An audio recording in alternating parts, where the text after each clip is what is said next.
Hey there, I thought you might be interested in my new garden toolbox. Now I used to have a pretty run-of-the-mill, buy at Bunnings for 10 bucks, sort of outdoor toolbox. And the idea of it is that you have a rough supply of things for all the odd jobs in your garden. And everyone's garden is different to everyone else's, I suppose.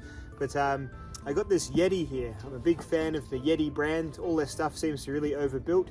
And looking at the last box I had, which, you know, these things do tend to get forgotten about, sit out in the sun, sit out in the rain. It really did kind of wear away after about less than a year even.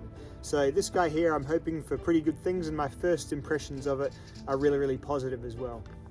Don't mind the burning drum of refuse. Out here we sort of just burn off all of our green and cardboard and paper kind of waste. This is kind of like a Hessian style stuff. Probably not the best thing to burn, but at any rate it takes up a lot of space. It's all my chicken food, so this is all just cardboard packaging and palm fronds in there. So yeah, anyway, that's just one of the few things that I use this box to keep in it. My sort of little fire kit for when I want to do a bit of a burn or something like that. But I'll show you how everything else works, and you might find it an interesting video, or it might just be something to fall asleep to. I like both myself, so let's get to it. Alrighty, so another thing is these geniuses here, they love to get amongst it and eat my irrigation. So they're puppies. I got dogs, understanding that this would happen. So I do a pretty frequent touch-up jobs with the irrigation.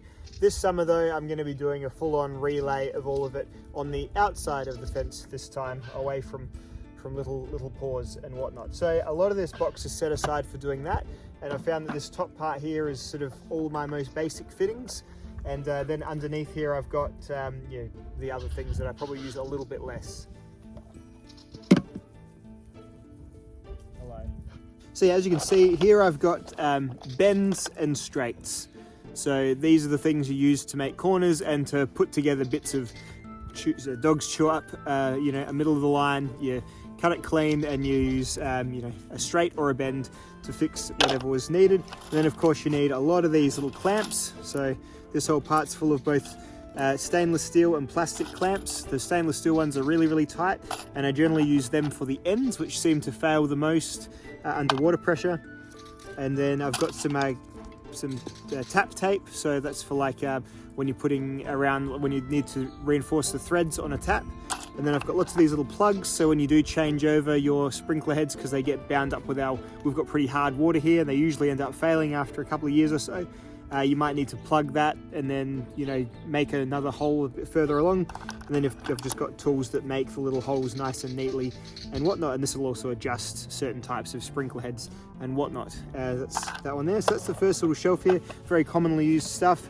And then inside, I've got this guy here. This is full of little fence clips. So these are little steel clippy clamp things. I don't want to spill those, I'll go everywhere. And then in here I've also got the pliers that sort of apply them. So these go and just sort of apply pressure to either side. And this is sort of what I use to maintain my fences. Pretty much most of my fencing is held together with these guys. Just put the two bits of thing you want to stick to each other in the middle and reef down, and it makes like a little sturdy loop of sort of thick stainless wire. So pretty good way to just keep my pretty ramshackle fence going. This fence was initially put for Ada to keep her in, and so of course she was a genius for escaping these guys. About the furthest thing from a genius that you could get, so it's really not being challenged too hard. Alrighty, then I just keep a basic Leatherman just for every other kind of job you might need to come across. This is a Leatherman Bond. It's a bit like a Leatherman rebar, but with less tools even again. But it's good quality Leatherman tools. It's got the 3D Phillips, for example. It's got the feeling of this one is much nicer than like the Rev or the Wingman sort of sidekick series. Much prefer this one. It's just got the basic plier head, so the rebar will have like the replaceable cutters. I've ranted a bit about the Leatherman plier head myself, and I don't think this is much better or worse really. I don't think that's a real improvement, having replaceable cutters. Actually, as I've said before, I think it kind of just moves the warranty work back to the consumer. It gets put on us to buy new cutters. Anyway, that aside, that goes in there as well. Got a little torch here in case sometimes I'm out and it gets a bit darker than I was expecting, and just little torches just to find my way in the box to look for stuff. Got a Sharpie, always writing things down and making marks on things just to get things even, usually like across, even like if if I'm putting drippers along a fence line, just to mark, you know, every third sort of or fourth post or whatever. Measuring tape, obvious reasons, you're always making sure things are neat, measured.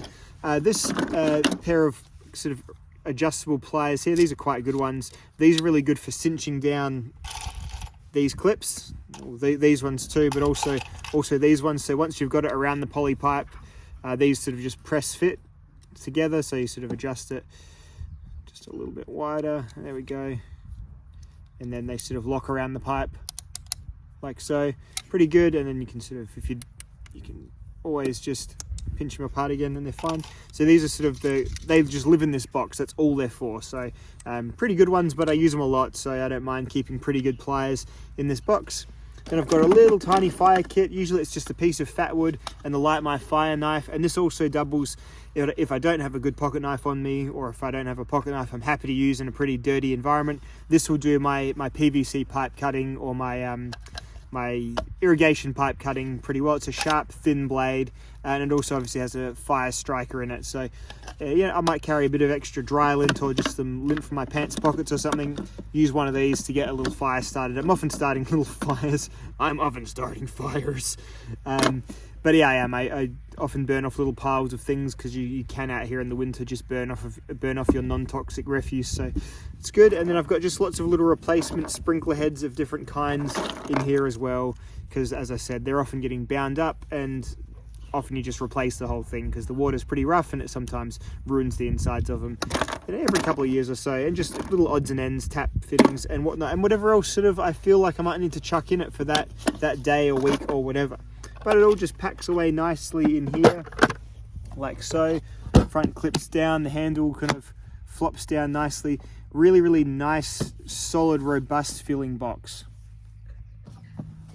So it's pricey. I mean, a good toolbox usually is pricey anyway, and this could be also for just hauling drinks and snacks around or whatever. It's really is just an everyday kind of purpose box. The bottom has like rubberized, grippy sort of plastic on the bottom of it, which feels pretty good. You could have this in your car pretty happily. You might still need to secure it pretty, you know, a little bit more than just this rubbery stuff on the bottom, which will bounce around in your boot. But a pretty good boot sort of kit, like a boot survival kit, you could have in here pretty well. You can carry a fair bit of stuff in it. I think this is 18 liters, so you know, not too shabby. See how much everything went up. Thought everything was going to have gone everywhere from turning it upside down, but not too badly. Anyway, that's part of the thing's destiny as well.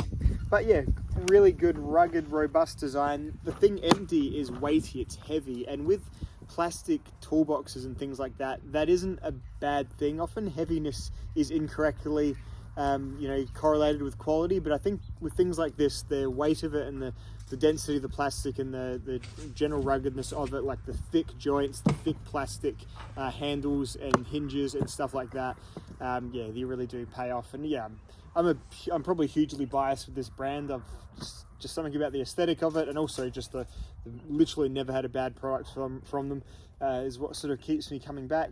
I definitely understand though that it's pretty expensive, and you might just want to get yourself, you could probably get a proper toolbox, brand toolbox, for maybe $50 less without the fancy Yeti-ness to it. But yeah, pretty happy with it so far. Of course, I'll keep you posted if anything goes terribly wrong, but really it's a pretty decent little companion box for picking up and dragging around your yard. My yard's large, it's too far away to be always going back to the shed to get stuff when I forget it. So little boxes like this full of stuff do me really well. And I think if you know someone with a property or someone who's a bit outdoorsy with their, you know, always out in the yard doing stuff, building them a little box like this is kind of a nice thing to do. In fact, when I moved here, one of my very dear friends sort of assembled me a box of irrigation stuff that you could sort of use as your starting point. And that was actually sort of what, you know, started this idea. So because I used to just all the time. Anyway, that's the video for today. Hope you enjoyed, and I'll see you all in the next film. Goodbye.